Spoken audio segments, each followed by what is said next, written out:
حازم امام بيقول لك ناصر منسي بيفكرني بعبد الحليم علي. تعال اسمع كده.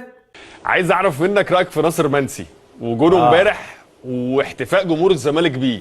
لا انا بحبه جدا ناصر منسي يعني. بصوا بيفكرني شويه بس مع الفارق يعني بعبد الحليم علي. عبد الحليم برضه لما كنا موجودين كان برضه يعني بيعاني مكانه، يعني كان في كابتن حسام وكان في جمال وكان في وليد وكان في قبليه كمان كان الدوماني اقسم بالله اعظم تشبيه عبد الحليم علي وناصر منسي، تشبيه عظيم جدا. او بسيوني، فكان بيبقى عنده مشاكل لغايه لما لعب. حتى عبد الحليم لو تلاحظ في ماتشات كتير قوي كان جايب جون وهو كان زعلان ومتضايق انه ما بيلعبش كتير. بس كان دايما عنده اصرار وعزيمه لغايه ما بقى هداف التاريخ وبعد كده شال النادي يعني. ايوه، فبحس ناصر نفس المنطق، يعني الناس بتروح وتيجي عليه والله العظيم ناصر لو كمل هيبقى برضه الهداف التاريخي لنادي الزمالك. لو كمل في الزمالك على الوضع ده ناصر منسي ممكن يوصل للحته دي. يقعدوه ويمشوه ويجيبوه وبتاع كله يعني وهو مركز. هو بص تحس الكوره دي تحسها سهله جدا، يعني تحس الكوره سهله يعني. وانت زي ما انت متوقع في دماغك اعمل كده وحطها ناصر كده عملها منتهى السهوله. انا بحبه، لعيب كويس جدا. التكنيك بتاعه حلو قوي قوي. يعني هيبص بقى من الزاويه دي باينه انها اللفه، مش باين ان هو شايطها وخلاص وعاملها بكيرف قافل وش رجله عشان تلف لجوه. لا هداف. بص يا جدعان دي كوره لعيب حريف قوي، كوره لعيب حريف قوي مش فرود. والله العظيم كوره لعيب حريف ووينج عالمي.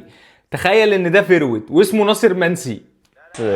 ممكن ناس يقول لك ستايله وحش، شكله مش عارف ايه، مش جسم راس حربه، بس هو لعيب نمره، هو مهاجم او راس حربه نموذجي. يعني بيعرف يجيب لك جون ازاي، بيعرف يشتغل ازاي، ما يضيعش وقته في حاجات كتيره. حتى بره ال 18 بيقفل الهجمه او بيسند الناس عليه كويس جدا. ما يمشيش يا كابتن حازم. بحييه. لا انا طول عمري بقول ان ما نسيب، يعني من ساعه بعد ماتش السوبر طبعا، ماتش الكاس تقريبا اللي جاب فيه جون بتاع الاهلي، هو تحول. السوبر الافريقي. السوبر الافريقي.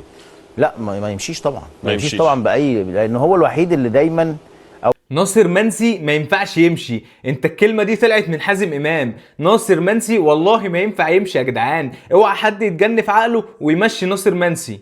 مش الوحيد، يعني قصدي دايما هو على طول جاهز ودايما على طول مركز وممكن يخلص لك في اي ماتش.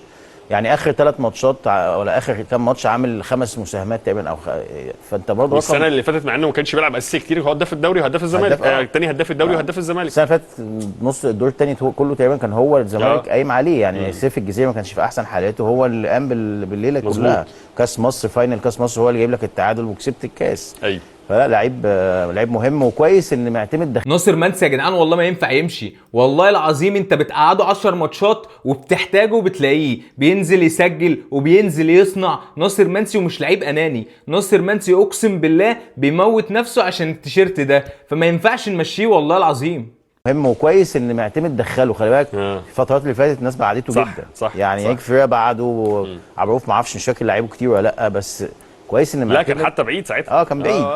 فمعتمد يحسب ليه انه دخله، مع ان المكان ده في الزمالك تحديدا هو الوحيد اللي فيه زحمه. يعني بغض النظر دايما هتلاقي ما فيش باكات، ما فيش نص ملعب، بس في ناس كتير قدام. فكانوا جايين على ناصر يعني. جم على ناصر عشان ناصر غلبان مش اكتر، بس ناصر الوحيد اللي يستحق الفرصه فيهم. والله العظيم ناصر الوحيد اللي بتحتاجه في اي وقت، حتى وهو مش بيلعب بتلاقيه. ناصر منسي عالمي اقسم بالله. انت كزملكاوي قول لي ايه رايك في الموضوع ده؟